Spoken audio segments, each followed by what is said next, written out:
I got up and ran into my bedroom, and Amanda followed me. "Don't touch it! Get away from the window!" I shouted at Tyler, who was peeling back the box on the windowsill. He and Amanda stared at me with their mouths gaping open, and I knew I had to explain myself. I told them all about the thing that comes by every night at 3 a.m. and how it was incredibly dangerous to look at him. I expected them to think I was crazy, but that wasn't exactly how they reacted. "Whoa," Tyler gasped. "So, like, your neighborhood is haunted?" "Well, yeah, I guess technically, but it's not a huge deal as long as you stay away from that window," I said. "So, like, you've never even seen the guy that does this?" he asked me. I shook my head. "How do you know it isn't just some random loser playing a prank?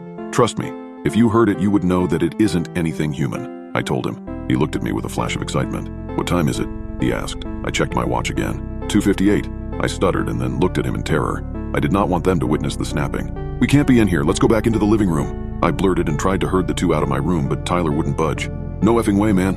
Now that we're here, I want to hear this thing. I'm staying." I could tell he meant it, and I didn't know what I could do to convince him to leave. Before I could even think of something else to say, I heard it. The snaps were starting from down the street. "He's coming," I said mostly to myself.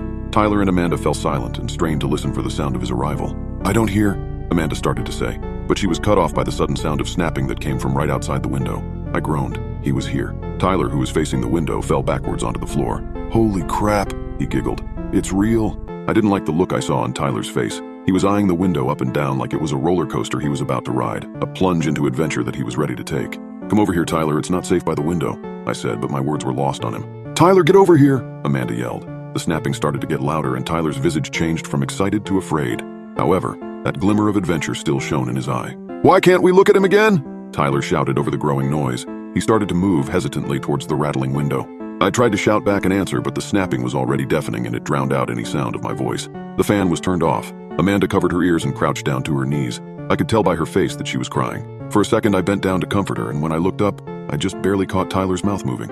I'm not the best lip reader, but I could tell he said something like, "I think I'm going to open the window," as he reached to pull the box off the windowsill. I sprang up from the floor across the room towards him and shouted with all my might for him to stop, but it was too late. Just as I was about to reach him, Tyler undid the curtains and he laid eyes on the terrible thing outside. I shielded my own eyes with my elbow just in time, but that didn't stop me from hearing Tyler's screams, because as soon as Tyler opened the curtains, the snapping stopped. The thing outside the window let out a deep animal moan of pleasure, and then all we could hear was a mortifying, blood-curdling wail. It came from Tyler. After a few seconds, the screaming subsided, and I hesitantly decided to open my eyes. Tyler was sitting in the corner, slumped over like a drunk. His mouth was turned up in a slight smile and drool poured out of the corner. "Tyler," I began to talk to him. He looked over when I said his name, and I saw that his eyeballs were all white. They didn't pupils or irises, not even any veins. They were just pure white, like two cue balls stuck in his skull. He smiled wider. "Tyler, are you..."